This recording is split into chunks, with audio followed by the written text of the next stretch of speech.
만약 조국 전 장관 딸이 고졸이라면 유승민 전 의원 딸도 고졸이어야 공정하다.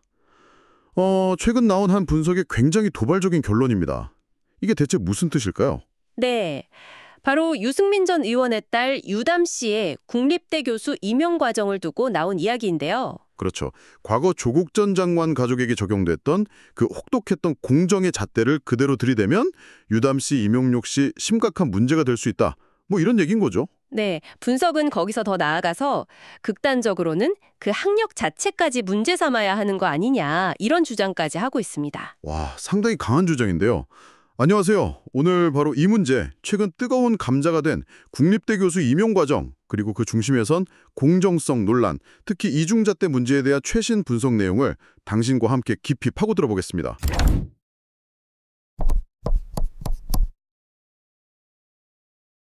네, 이게 또 과거에 우리 사회에 큰 파장을 일으켰던 사건과 비교가 되면서 더 복잡하고 예민하게 받아들여지는 사안이기도 합니다. 맞습니다. 그래서 이번 시간에는 이 분석이 도대체 어떤 근거로 이렇게까지 강한 주장을 하는 건지, 구체적인 쟁점들은 뭔지, 또 이 논란이 지금 우리에게 어떤 질문을 던지고 있는지 이걸 좀 명확하게 짚어보는 데 집중하려고 합니다. 좋습니다. 자, 그럼 바로 본론으로 들어가서 그 분석 내용들을 하나하나 좀 풀어가 보죠. 네. 이 논란의 시작은 뭐 다들 아시겠지만 조국 전 장관 본인의 발언이었죠. 네, 맞습니다. 유승민 전 의원을 딱 지목해서 내 딸에게 들이댔던 그 엄격한 잣대, 당신 딸에게도 똑같이 적용해보라. 이렇게 공개적으로 문제를 제기했습니다. 그 몇 년 전에 표창장이나 인턴 증명서 문제로 온 가족이 정말 혹독한 수사받고 사회적 비난에 직면했던 그 기억을 다시 끄집어낸 거잖아요. 그렇죠. 근데 이제 최신 분석들을 보면요. 이걸 그냥 뭐 개인적인 감정 표출이나 과거에 대한 복수 뭐 이런 걸로 보지 않아요. 아, 그 이상이다. 네, 훨씬 더 큰 의미를 부여하는데 바로 과거 자신들에게 적용됐던 그 공정이라는 아주 날카로운 기준이 있잖아요. 네네. 그걸 현재 이 논란에도 조금의 예외도 없이 똑같이 적용해야 한다. 이런 강력한 요구로 해석을 하는 거죠. 일종의 기준 통일 요구군요. 맞습니다. 소위 내로남불, 이 이중잣대에 대한 정면 도전이다. 이렇게 보는 시각이 많습니다. 그렇군요. 단순히 뭐 감정 싸움이 아니라 공정이라는 가치 자체를 둘러싼 근본적인 문제 제기다. 이런 말씀이시네요. 네, 그렇게 해석하는 분석이 많습니다. 그럼 구체적으로 유승민 전 의원 딸 유담 씨의 교수 임용 과정에서 어떤 점들이 문제로 지적되고 있는지 이걸 좀 자세히 들여다봐야 할 것 같습니다. 최근에 여러 경로로 공개된 내용들을 보면 정말 여러 지점에서 의문이 제기되더라고요. 네, 맞아요. 분석에서 주로 지적하는 몇 가지 핵심 포인트들이 있습니다. 네. 첫 번째가 바로 그 임용 시점이에요. 임용 시점요. 네. 박사 학위를 딴 시점으로부터 불과 2개월, 뭐 다른 분석에서는 6개월이라고도 하는데 아무튼 그 짧은 시간 안에 국립대 교수로 임용됐다는 점이죠. 2개월에서 6개월 사이 박사학위 정말 막 끝낸 연구자가 바로 그것도 국립대 교수로 임용되는 게 이게 일반적인가요? 분석에선 이 부분을 어떻게 보나요? 그게 상당히 이례적이라는 평가가 많습니다. 보통 박사 학위 받고 나면 뭐 연구 경력을 더 쌓거나 아니면 시간 강사 같은 과정을 거치는 경우가 대부분이거든요. 그렇죠. 국립대 정년 트랙 교수 임용이라는 게 워낙 경쟁도 치열하고 절차도 복잡해서 이렇게 짧은 기간 안에 최종 임용까지 가는 경우는 글쎄요, 흔치 않다는 거죠. 그래서 분석은 이 속도 자체가 어떤 특혜 의혹을 불러일으키는 중요한 포인트다 이렇게 지적합니다. 물론 뭐 개인 역량이 아주 뛰어나면 불가능하진 않겠지만 다른 쟁점들하고 맞물리면서 의혹을 더 키우는 요인이 되고 있는 거죠. 그 속도 문제 말고 또 어떤 점들이 구체적으로 거론되나요? 특히 연구 실적 관련해서 이야기가 많이 나오는 것 같던데요. 네, 두 번째로 아주 중요하게 다뤄지는 게 바로 그 논문 실적 비교입니다. 논문 실적. 네, 당시 임용 과정에 같이 지원했던 경쟁자 중 한 명은 국제적으로 꽤 권위 있는 학술지, 우리가 흔히 SSI C급이라고 부르는 데 있잖아요. 사회과학 분야 최상위 저널들이죠. 네, 맞습니다. 그 SSI C급 저널의 논문을 총 6편이나 실었다는 분석 결과가 있어요. SSIC급 6편이요. 그 자체로 대단한 실적인데요. 그렇죠. SSI 등재 학술지는 심사 과정이 워낙 엄격해서 여기에 논문을 실었다는 것 자체가 연구의 질이나 독창성을 어느 정도 인정받았다는 의미로 통하잖아요. 네. 근데 이 경쟁자 논문들은 다른 연구자들이 인용한 횟수, 즉 피인용수라고 하죠. 연구 영향력을 보여주는 지표. 네, 그 피인용수가 총 110회에 달했다고 합니다. 와, 6편 SSIC급 논문의 피인용수 110회. 상당한데요? 그럼 임용된 유담 교수의 경우는 어땠다는 건가요? 분석에서는? 분석에 따르면 유담 교수의 경우는 당시 기준으로 SSIC급 논문은 1편이었고 피인용수는 딱 1회였다. 이렇게 주장을 합니다. 1편의 1회? 네. 물론 논문의 양이나 피인용 수가 연구자의 모든 걸 말해주진 않죠, 당연히. 하지만 교수 임용이라는 경쟁 과정에서는 중요한 객관적인 평가 지표 중 하나로 쓰이는 게 사실이거든요. 그렇죠. 무시할 수 없는 지표죠. 네.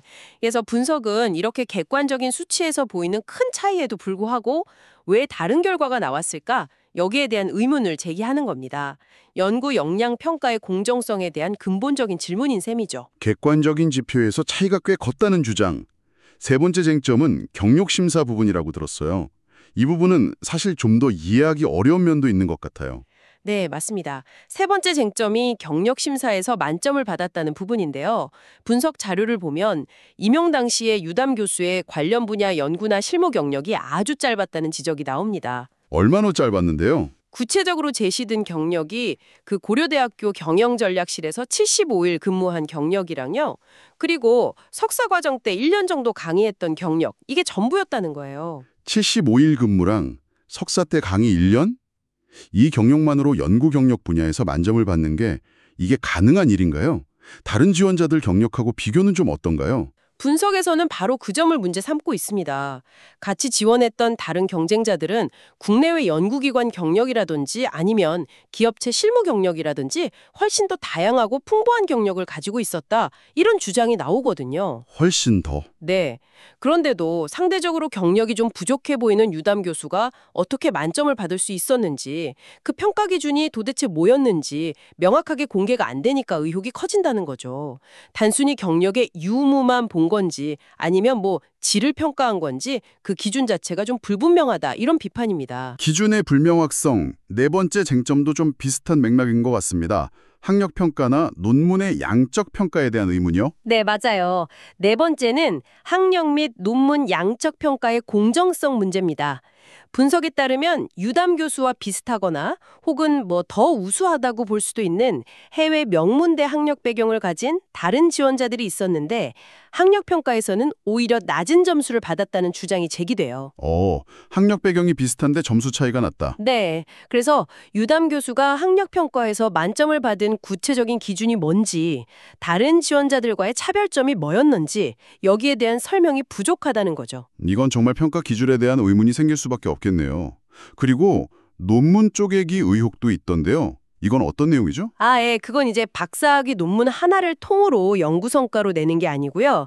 그 논문의 일부 내용들을 여러 개의 작은 학술진 논문으로 이렇게 나눠서 발표하는 방식을 말합니다. 아하. 분석에서는 유담 교수가 짧은 기간 안에 여러 편의 논문을 발표했는데 이게 실질적인 연구 역량의 결과라기보다는 임용심사에서 요구하는 논문의 개수, 이 양적 기준을 맞추기 위한 전략, 즉 논문 쪼개기 아니냐, 이런 의혹을 제기하는 거예요. 연구의 질보다는 양을 좀 부풀려 쓸 수 있다, 이런 지적이군요. 네, 그런 의혹이죠. 들어보니 정말 여러 각도에서 의문이 제기되고 있네요. 임용 시점의 그 이례적인 속도, 또 경쟁자와의 현격한 논문 실적 차이, 짧은 경력에도 불구하고 받은 만점, 불분명한 학력평가 기준, 그리고 논문 쪼개기 의혹까지, 이런 의혹들에 대해서 해당 대학 측 입장은 어떤가요? 해명이 있었을 텐데요. 네, 물론 대학 측의 공식적인 해명도 있었습니다. 해당 국립대 총장이 국회 교육위 같은 데서 여러 번 입장을 밝혔는데요. 기본적으로는 모든 채용 과정은 블라인드 원칙을 철저히 지켰다. 그리고 대학 자체의 공정한 내부 지침과 정량평가 기준에 따라 진행했기 때문에 절차상 하자는 전혀 없었다. 이게 핵심 입장입니다. 블라인드 채용이랑 내부 지침 준수. 그럼 구체적으로 경력이나 학력, 평가 논란에 대한 해명은 없었나요? 구체적인 해명도 일부 내놓긴 했습니다. 예를 들어서 논란이 된 그 경력심사 만점의 경우에요. 단순히 경력 기간의 길이를 본 게 아니라 모집 전공 분야와 직접적으로 연관된 직무 경력, 이걸 중심으로 평가했기 때문에 짧은 경력이라도 전공 관련성이 높다고 판단되면 만점을 줄 수 있었다, 이런 입장이에요. 아, 기간보다는 관련성이다. 네, 학력 평가도 마찬가지로 단순히 출신 학교 명성보다는 모집 분야와의 부합성, 이걸 최우선으로 고려해서 평가했다 이런 설명이고요. 논문 실적에 대해서도 양적 기준뿐 아니라 질적 평가도 포함되었다고 주장을 합니다. 전공 관련성, 모집 분야 부합성. 어떻게 들으면 타당한 기준 같기도 한데 문제는 그 기준을 적용하는 과정이 투명하지 않거나 좀 자위적일 수 있다는 의심이 계속되는 거군요. 바로 그 지점입니다. 대학 측의 해명에도 불구하고 그 관련성이나 부합성을 판단하는 구체적인 기준이나 과정이 외부에 명확하게 공개되지 않았기 때문에 논란이 가라앉지 않는 거죠. 그렇군요. 분석가들은 바로 이 불투명성 자체가 공정성 시비의 핵심이다 이렇게 지적을 합니다. 객관성을 담보해야 할 정량평가 기준이 실제로는 주관적인 해석의 여지를 남겨뒀고 이게 특정인에게 유리하게 작용했을 수 있다는 가능성을 배제할 수 없다 이런 겁니다. 결국 개별적인 의혹 하나하나의 사실 여부도 중요하지만 전체적인 채용 과정의 투명성 그리고 공정성에 대한 근본적인 신뢰가 흔들리고 있다는 점, 이게 문제의 본질이겠네요. 네, 맞습니다. 그렇다면 이 분석들이 이 사건을 단순히 한 개인의 임용 적절성 문제를 넘어서 더 큰 틀에서 해석하는 이유는 뭘까요?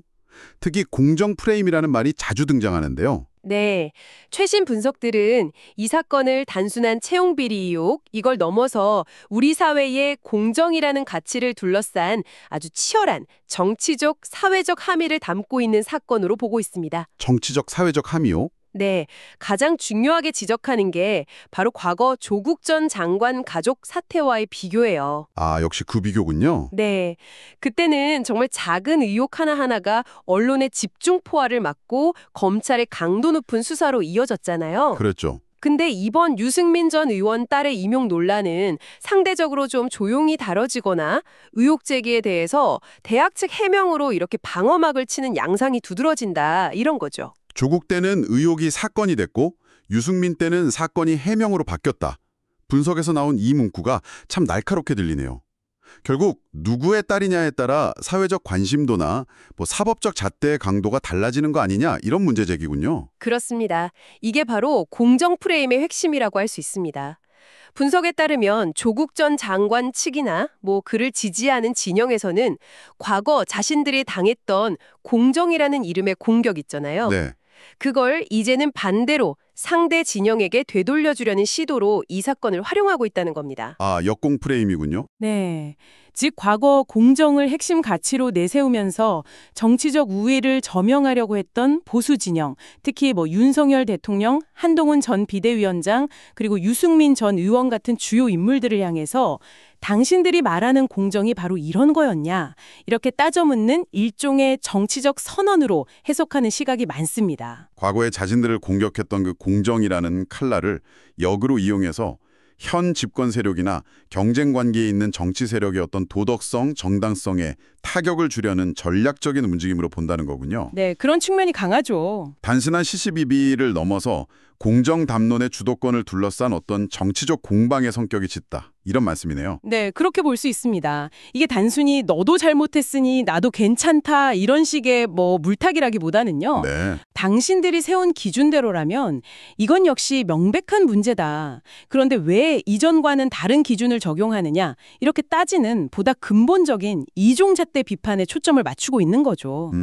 상당히 의미심장하네요. 네, 이건 우리 사회에서 공정이라는 가치가 얼마나 중요하게 여겨지는지, 또 동시에 얼마나 정치적으로 민감하게 소비될 수 있는지를 역설적으로 보여주는 그런 사례라고 할 수 있겠습니다. 오늘 저희가 깊이 들여다본 이 분석들은 결국 같은 잘못에는 같은 기준을 적용해야 한다. 어떻게 보면 너무나 당연하고 상식적인 원칙을 우리 사회에 다시 한번 요구하고 있는 것 같습니다. 그렇죠. 서두에 소개했던 그 내 딸이 고졸이라면 내 딸도 고졸이어야 공정하다는 다소 거칠고 극단적인 표현.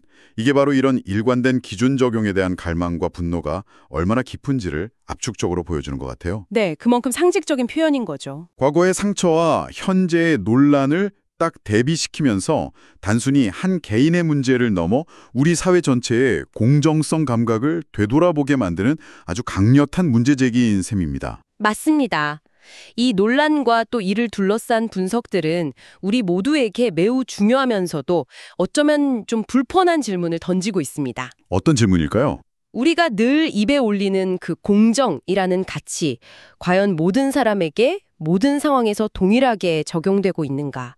아니면 혹시 우리가 알게 모르게 그 사람의 사회적 지위나 배경 혹은 정치적 입장에 따라서 다른 무게의 추, 다른 길이의 자가 작동하고 있는 건 아닌가 하는 그런 근본적인 물음이죠. 결국 이 질문에 대한 답은 각자의 몫으로 남는 거군요. 그렇습니다. 오늘 함께 나눈 이 이야기를 계기로요. 이 특정 사례를 넘어서 당신이 생각하는 진정한 공정이란 무엇인지, 그리고 끊임없이 반복되는 것처럼 보이는 이런 논란들 앞에서 우리는 어떤 시각과 기준으로 세상을 바라보고 판단해야 할지 한 번쯤 진지하게 고민해보는 시간이 되셨기를 바랍니다. 네. 이런 성찰이야말로 우리 사회를 조금이라도 더 공정한 방향으로 나아가게 하는 그런 원동력이 될 수 있을 테니까요.